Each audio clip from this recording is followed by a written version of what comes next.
Bonjour à tous, on se retrouve pour un gros tutoriel sur DEGIRO. On va tout voir de A à Z, comment investir sur des actions, des ETF ou encore des obligations, mais aussi comment réduire ses frais, c'est hyper important quand on investit. On va aussi voir comment placer des ordres d'achat ou de vente, et important aussi, on va essayer de voir comment filtrer les actions pour faire des recherches un petit peu plus rapides.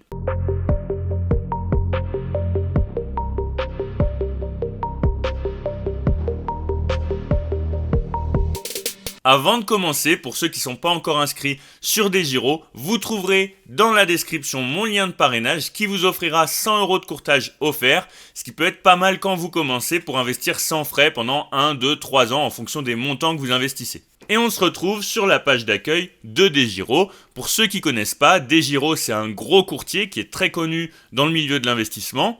Un de ses points forts, c'est de proposer une diversité d'actifs qu'on ne retrouve pas forcément chez les autres courtiers, avec notamment des obligations, des actions et des ETF. Ça, c'est un gros point fort pour moi, avec le fait que ce soit un des courtiers qui propose les frais les plus faibles du marché. Et donc, pour moi, c'est deux gros avantages.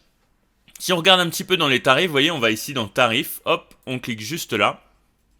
Vous voyez qu'on a une grille tarifaire qui est quand même assez faible en fonction du montant que vous allez investir, avec un palier maximum. Par exemple, pour le courtage aux États-Unis, c'est 1 €. Sur Euronext Paris, c'est 1 € aussi. Et à l'international, sur les ETF, ça peut monter jusqu'à 2 €. Ensuite, on a les produits dérivés avec des options et des futurs, etc., etc. Donc, voilà pour les tarifs. Donc pour les frais, si vous investissez sur des actions, si vous achetez des actions, vous avez des frais de courtage qui sont limités à 1 € pour les États-Unis et pour Euronext Paris, ce qui est très positif. Et encore plus positif, si vous investissez sur la sélection principale d'ETF de DEGIRO, vous avez 0 € de courtage. Donc pour ceux qui investissent notamment des petites sommes, si vous investissez par exemple 50 €, sur certains courtiers, vous avez 1 € de frais. Donc vous n'allez pas forcément vous y retrouver, c'est un gros pourcentage de frais. Là, vous avez 0 € de frais sur leur sélection. Si vous investissez sur d'autres ETF, ça peut monter jusqu'à 2 €, donc faites quand même attention en fonction de la somme que vous investissez. Ensuite, vous voyez qu'en frais annexes, vous avez très peu de frais actifs. Vous avez des frais de change. Effectivement, si vous investissez par exemple sur les US, ce que personnellement je fais, je vous expliquerai comment. Et ensuite, vous avez 0 € de frais, que ce soit sur les frais de garde, les frais d'inactivité, etc., etc. Même les dépôts et les retraits. Donc ça, c'est assez intéressant parce que sur certains courtiers, c'est des frais annexes qui peuvent vite chiffrer. On se retrouve maintenant sur votre espace personnel, en l'occurrence mon espace personnel. Alors le compte DEGIRO que j'utilise, c'est pour le compte titre de la chaîne YouTube qu'on a créé récemment. Donc vous voyez qu'on a pas mal d'infos. On va commencer en haut à droite avec un bouton que personnellement j'utilise pas beaucoup, et vous verrez après pourquoi, parce que je trouve qu'il y a des façons plus simples de le faire. Donc vous pouvez y placer des ordres, des opérations de change, etc., etc. Juste à côté, vous avez le bouton pour faire des dépôts ou des retraits. Alors personnellement, les dépôts, je les fais à partir de mon compte bancaire personnel. Et les retraits, je trouve que c'est assez intéressant parce que vous pouvez le faire de façon assez simple, contrairement à d'autres plateformes où c'est plutôt compliqué. Vous voyez en l'occurrence que j'ai 137 € de disponibles, vous le voyez aussi juste ici. Tout le reste est soit placé sur des ordres qui ne sont pas encore passés, soit directement acheté en actions, en ETF ou en obligations. Donc là, je pourrais faire un virement sur mon compte de 137 €. J'ai pas envie de le faire pour l'instant, mais c'est assez intuitif. Ensuite, vous avez tout ce bandeau-là qui récapitule un petit peu votre portefeuille. Donc moi, j'ai pas de transaction aujourd'hui, donc dernière transaction du jour, j'en ai 0. Par contre, j'ai un ordre en cours, donc c'est un ordre à cours limite, un ordre d'achat, vous voyez, on a un petit A vert, pour 2 actions, 2 Zoetis, à partir du moment où le cours de l'action touchera 144,5 €. Donc voilà, là, si jamais vous avez des ordres, je vais vous montrer après comment faire, vous aurez toutes les infos ici. Et c'est assez intéressant parce que sur d'autres plateformes, c'est moins lisible. Ensuite, vous avez toutes les infos liées au compte. Donc là, par exemple, vous voyez que au total, sur le compte, j'ai 6 000 €. En portefeuille, j'ai 5 630 €. J'ai 137 € de libre. J'ai 407 € qui sont bloqués sur des ordres. J'ai une plus-value latente cumulée d'une quarantaine d'euros et une plus-value journalière de moins 0,01%, mais le marché n'est pas ouvert, donc c'est un peu tronqué. Ensuite, vous avez des infos sur les marchés. Là, on voit que le CAC 40 aujourd'hui est en hausse de 0,24%. Des infos sur l'agenda. Vous pouvez d'ailleurs cliquer sur les deux petites zones là, actualité et ou agenda, si vous avez envie de suivre un petit peu les actualités économiques, notamment sur les taux d'intérêt, les banques centrales, etc. etc. Ça peut être intéressant de suivre l'actualité économique. Et ensuite, vous avez un petit onglet avec les hausses et les baisses sur les indices. Donc là, en l'occurrence, moi j'ai sélectionné le CAC 40. Donc on voit par exemple que BNP performe de 1,6% aujourd'hui. Après, vous pouvez sélectionner d'autres indices. Donc voilà globalement pour cette page-là. Ensuite, vous avez ici une petite barre de recherche. Donc moi, j'avais tapé LVMH. Et vous voyez qu'à partir de cette barre de recherche, vous pouvez chercher des actions. Ça peut être compliqué dans le sens où, quand vous tapez des actions, des ETF ou autres, quand vous tapez par exemple, allez, on retape LVMH. Quand vous tapez LVMH, si vous n'avez pas, moi j'ai sélectionné actions, ok, mais si comme par défaut vous sélectionnez toutes, et ben vous voyez que vous avez beaucoup de choix. Alors moi je sais que le ticker de LVMH c'est MC, donc je sais que l'action valable c'est celle-là, mais parfois c'est pas évident de s'y retrouver. Donc vous voyez que là vous avez des onglets pour sélectionner uniquement les actions, uniquement les ETF, uniquement les obligations, etc. etc. Je vais vous montrer une autre méthode qui est pour moi plus simple pour être sûr de sélectionner les bonnes actions parce que parfois c'est pas évident. Je vous montre ça juste après. Ensuite, on a ici une petite barre avec d'autres onglets. Vous avez ici l'onglet Favoris où vous pouvez suivre les actions que vous avez mis en favoris. Si par exemple, il y a une action que vous surveillez et vous voulez voir si le cours de l'action monte ou descend, etc. etc. Donc c'est un onglet qui est assez intéressant que je n'ai pas encore pris le temps d'utiliser. Ensuite ici, vous avez tout ce qui va être courriel et ici, un onglet produit qu'on va voir juste après, mais avant je vais vous présenter l'onglet portefeuille. Donc l'onglet portefeuille, vous voyez qu'en haut vous avez toujours la même trame, ce qui est pour moi assez intéressant. Et ensuite, si on descend, vous avez le détail de votre portefeuille. Moi, j'ai pas d'obligation, mais par contre, j'ai des actions et j'ai des ETF. J'ai un ETF. Donc, ils sont distingués. Sur chaque onglet, entre guillemets, vous aurez la possibilité de cliquer directement sur acheter ou vendre si vous voulez renforcer une action ou alléger une action. Je vous montre ça après. Et ensuite, vous avez le nom de l'action, le ticker, etc., etc.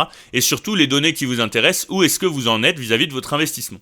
Ce qui est intéressant sur DEGIRO, c'est que dans les plus-values, on comprend les frais et on comprend aussi le taux de change, ce qui peut quand même jouer sur votre performance. Donc ça, je trouve ça assez intéressant.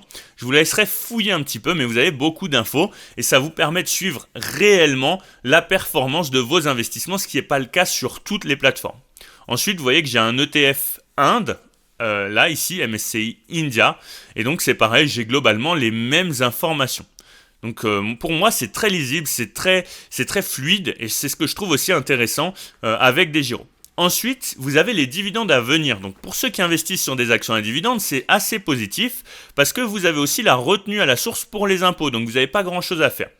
Et moi personnellement, je trouve que ça facilite la vie, si on peut s'enlever un petit peu de charge de travail, c'est toujours positif.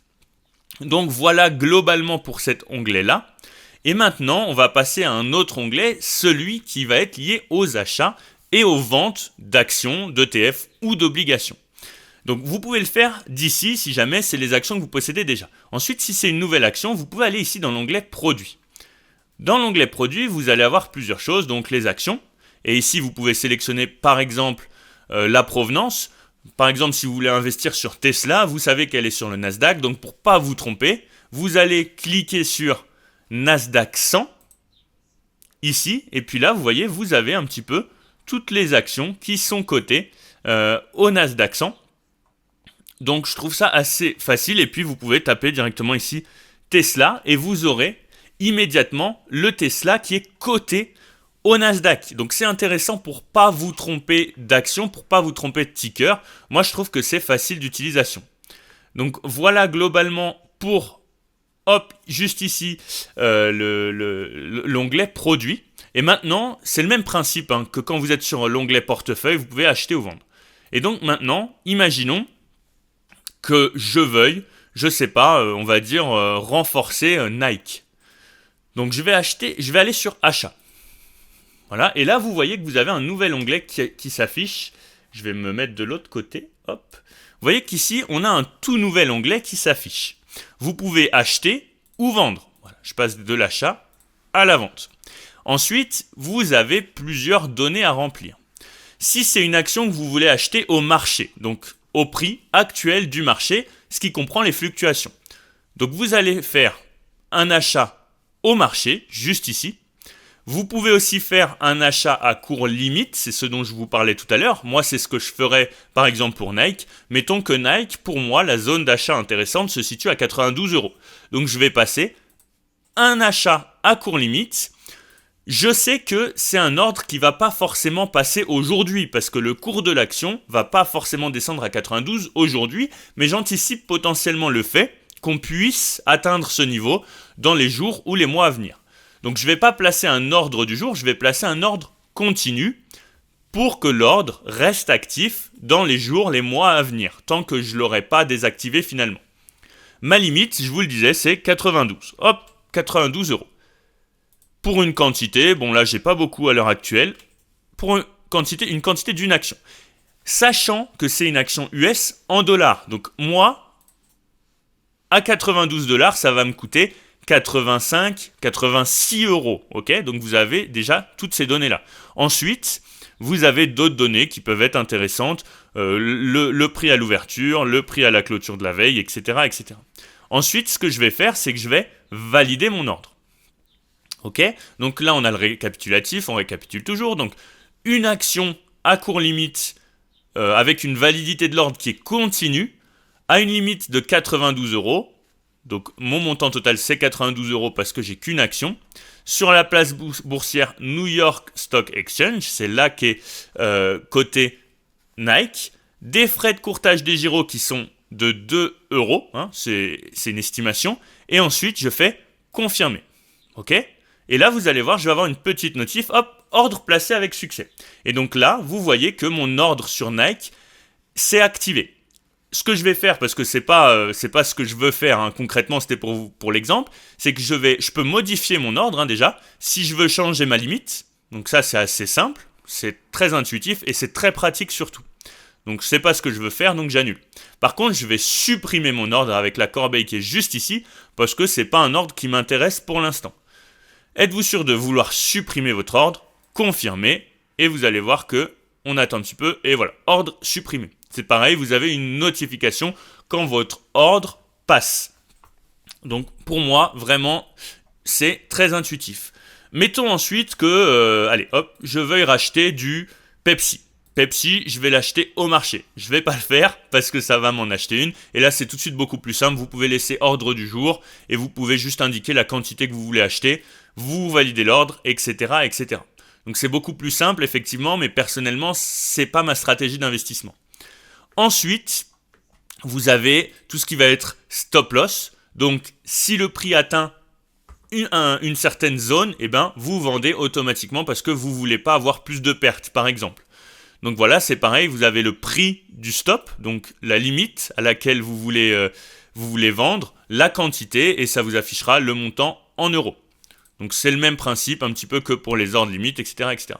Stop limite, personnellement, je ne les utilise pas, mais c'est un petit peu le même principe que les stop loss. Maintenant, il y a un ETF qui m'intéresse, mais qui n'est pas disponible dans la sélection principale. Donc, moi, je cherche un ETF Inde. Donc, je tape IND parce que je juge que l'Inde va avoir une belle croissance de par sa démographie, de par sa politique de formation, etc., etc. Donc, moi, ce qui va m'intéresser aussi, toujours, parce que je suis un peu radin, c'est de ne pas payer beaucoup de frais. Donc, hop, je vais aller dans les frais et puis je vais mettre le minimum, parce que moi je suis comme ça, et je vois, voilà, tous les ETF, notamment les ETF Amundi, qui ont des frais faibles, et après je vais continuer de faire ma sélection comme on l'a fait tout à l'heure. Je vais vous regarder la répartition des actifs, avec notamment des bonds, des commodities, etc., etc., etc., ou encore de l'immobilier. Donc voilà. Si je juge que, je sais pas, le marché chinois en termes d'immobilier va rebondir, je peux tout à fait chercher un ETF sur l'immobilier chinois. Et donc, je trouve vraiment cette plateforme très intuitive. Passons maintenant aux ETF où on a des choses qui sont très intéressantes, je trouve, sur DEGIRO. Donc, on reclique sur Tracker. Et là, vous voyez que les ETF, c'est fouillis. C'est vraiment fouillis. on a des ETF qui portent le même nom, mais qui n'ont pas le même prix, qui n'ont pas le même ticker et qui ne sont pas cotés au même endroit. Et parfois même, vous en avez qui sont, vous voyez celui-là par exemple, 21 shares Avalanche, etc. Vous l'avez en euros, mais vous l'avez aussi en dollars. Donc c'est pas forcément évident de s'y retrouver et c'est là notamment qu'intervient tous ces petits menus déroulants là. Donc par exemple, je sais pas, on cherche un ETF Inde, donc on tape IND et là, bon, ok, on tombe sur CryptoBasket. Donc vous voyez, c'est un peu fouillis quand même parce qu'il y a énormément de données, énormément d'ETF et donc c'est quand même délicat. Donc moi, ce que je vous conseille de faire, et c'est ce que je fais aussi, c'est que déjà, ce que je vais sélectionner, c'est par exemple, la région. Et ben moi, ça va être France. Donc je sélectionne France. Voilà. Et là, vous voyez que déjà, je tombe uniquement sur des ETF qui sont en euros. Donc c'est déjà un petit peu plus intéressant. Ensuite, je vais chercher, moi personnellement, je suis actionnaire chez Amundi, donc je vais vouloir investir sur un ETF qui appartient à Amundi, ou par exemple parce que je sais que l'ETF que je recherche, il est moins cher, il a des frais de gestion moins importants chez Amundi, par exemple. Je sais que c'est un ETF qui est coté, par exemple, en Allemagne ou sur Euronext Paris. Donc je sélectionnais Euronext Paris. Et vous voyez que ça limite quand même. Donc voilà, ça c'est important, il faut bien utiliser les menus déroulants pour sélectionner les bons ETF parce qu'il y a des fois où vous rentrez le ticker et c'est pareil, vous vous retrouvez avec deux actions et vous ne savez pas trop distinguer. Donc c'est important de le faire. Ensuite, autre chose très intéressante, c'est le type de commission. Donc si vous voulez investir sur les sur les ETF avec zéro frais de DeGiro, et ben vous avez la possibilité d'aller sur la sélection principale d'ETF. Et donc là, vous tombez sur les ETF avec les frais à 0 €. Et donc là, vous allez pouvoir faire votre sélection. Attention à bien sélectionner si vous souhaitez investir en euros, et c'est ce que je vous conseille avec un ETF. C'est pas la peine d'aller investir forcément en dollars, sauf si vous voulez bénéficier du taux de change. Mais si vous voulez investir sur, par exemple, je sais pas, le Amundi 440, faites-le en euros. Donc sélectionnez bien soit la région française, soit effectivement un cours de l'action qui soit en euros. Comme ça vous évite d'avoir des frais de change supplémentaires. Prenons un exemple concret. Donc moi, effectivement, j'ai pas envie de payer de frais, donc je sélectionne la sélection principale d'ETF. Ensuite, je vais sélectionner l'indice que je souhaite répliquer avec mon ETF. Et moi, personnellement, je vais aller investir sur le CAC 40 ESG. Voilà, hein. Je sais que c'est des entreprises qui ont des valeurs, donc ça m'intéresse. Allez, je me dis, ça peut être pas mal.